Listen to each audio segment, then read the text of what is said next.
Heroin was a problem years ago, and it's obviously come back. It's pretty bad. It's all across America. It's hitting small rural areas just as much as it is in the bigger cities.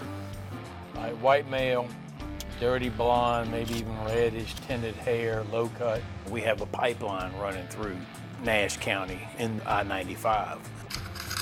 Why? We have a lot of narcotics that are trafficked up and down the interstate. Oh man, step out for me, I got weed all in here.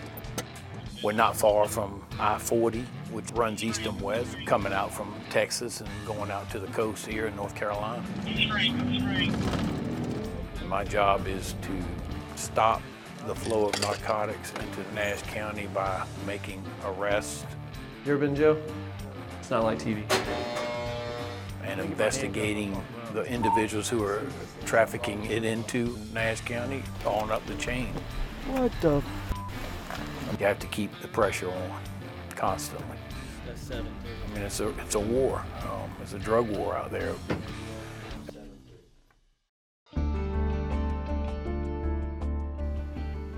Christina came into the Nashville Police Department with her mother one afternoon, and she was obviously needing detox. So did you use heroin or heroin, proxies? When was the last day to use heroin? Yesterday. Yesterday. And cocaine too? We've had individuals come through our program. We've sent them to detox. They decided at that point they didn't want to follow through with their recovery. They returned to the streets, returned to using again, returned to a life of crime. Mom's here. Christina left the program after 72 hours, and she signed a against medical advice form. We did lose contact with her after that. It's extremely disappointing when an individual leaves under an AMA because we know that their chances of success to sustain their recovery are close to zero. If she does contact us again, we will help her through the process. I really do hope she makes it. That's part of it, ain't it? Yeah.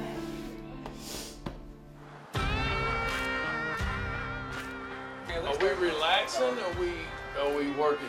Okay, so now he's ready to do something. Look, Josh, could you, today when we get out there, could you see that Deputy Stewart could get at least in a position that when I call out a vehicle that we don't let it get away, like two get away? It's kind of hard when your best vehicle you're out there driving is a Tahoe with a dog kennel in the back. Yeah, but if you get... We kind of got screwed a while back and gave up all our good cars. We had this surveillance and now we're stuck with a whole bunch of Chargers we're chasing people around and dope. All right, can I pass something by y'all? If you see a vehicle approach a known drug residence, exit that vehicle, one passenger, run up to this residence, stay 2 to 3 minutes, jump back in the truck. Do you need to find a traffic violation? No. My only question is, what's your known drug house? How do you know it's a drug house? That's the thing. What do you mean that's the thing? I don't know that we've ever stopped a car in that house. Yes, we did. Did we not start with Cooley that day? Yeah, but we didn't get no dope. We just got a... He's a drug dealer. Somebody called that car out last time y'all watched his house. Yeah, it was somebody said that Blair maintenance truck came and left his house. I never saw the truck. I tried to find it. I couldn't find it. You're just adding to the probable cause for K-Mac, okay? I mean, y'all just adding. Yeah, but you're not my damn prosecutor, though. If you were, then I'd be charging everybody with everything. Yeah, but listen. Don't try the cases out there when you're going through it. Use your training and experience. Don't try them. Don't say, well, is this something that the DA's office is going to bless? Do what you think is right based on your training and experience, and let them worry about that later.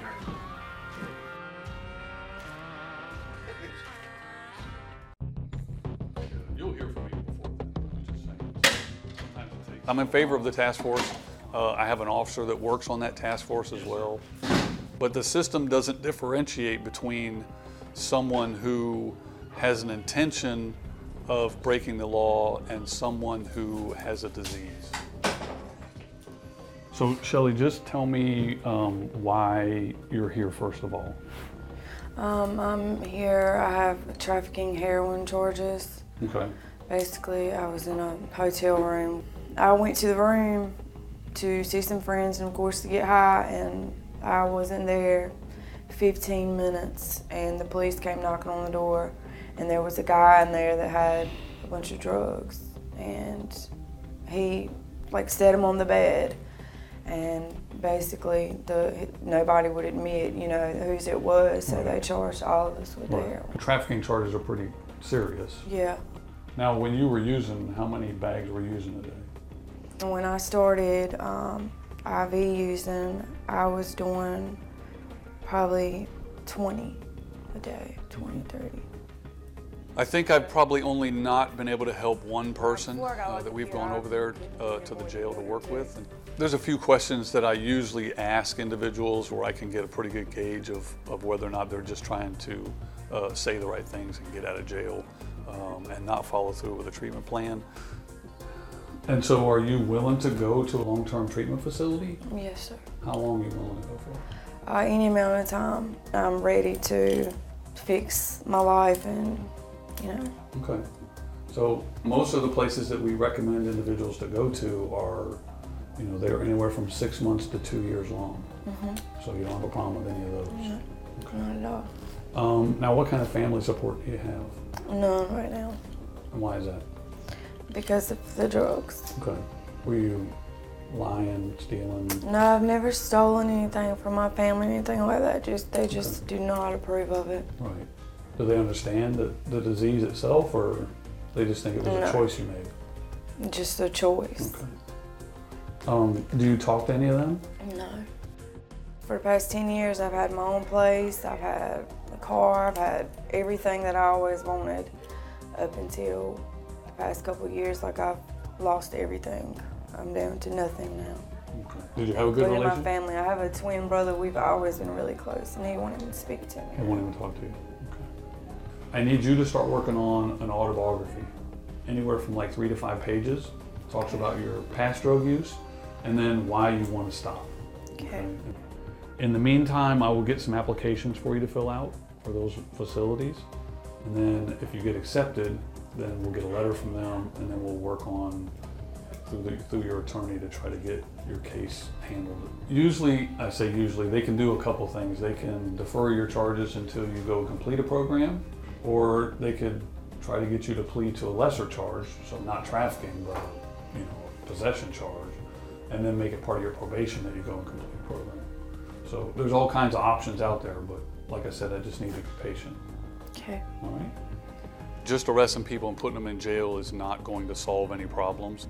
They're not getting the help that they need in a jail, and then when they get released, they pretty much go back to using again and committing crimes in the community and not getting their lives back into recovery where they need to be.